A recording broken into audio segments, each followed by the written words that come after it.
first aid na ginagawa.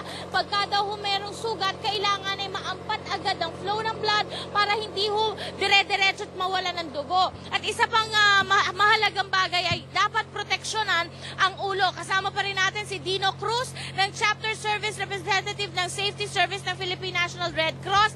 Ang ulo ay talaga namang napaka-importante. Pero totoo ba yung sinasabi, Dino, na yung okay lang na matamaan ka sa noo, wag lang sa ibang parte ng ulo? Ay, opo, totoo po yun. Kasi po, sa ulo po kasi, etong noo, so medyo konti lang naman ang pagbibleed dyan. At hindi naman masyadong fatal.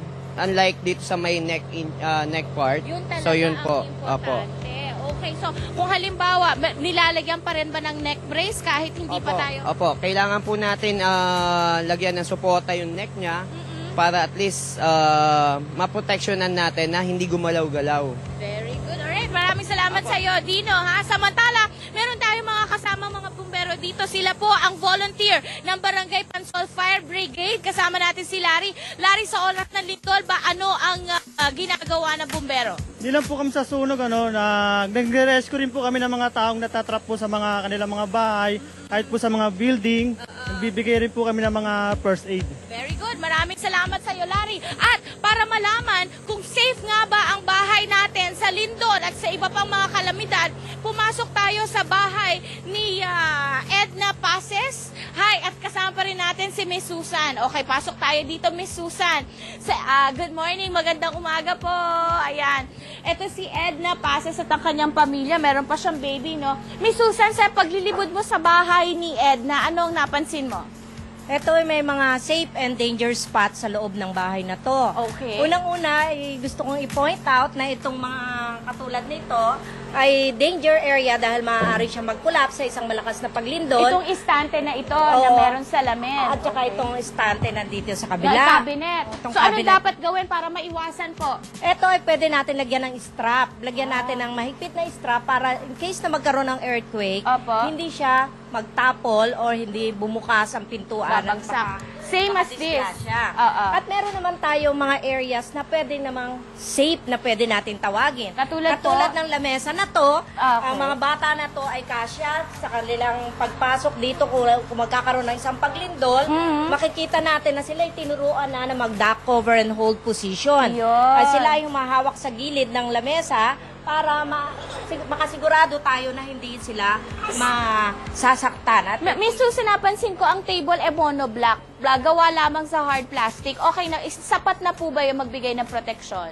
hindi naman, ito ay dapat kahoy at matibay ang pagkakagawa. Ayun. Tapos lalabas sila ng bahay kung karapat-dapat. At sinabi nyo sa amin kanina, kahit yung baby, kailangan nasa ilalim pa rin ng safe spot. Yes, dapat sila ay nasa ilalim ng area na sturdy, matibay, maaaring yung beam ng ating mga pintuan, yung hamba Kasi na tinatawag.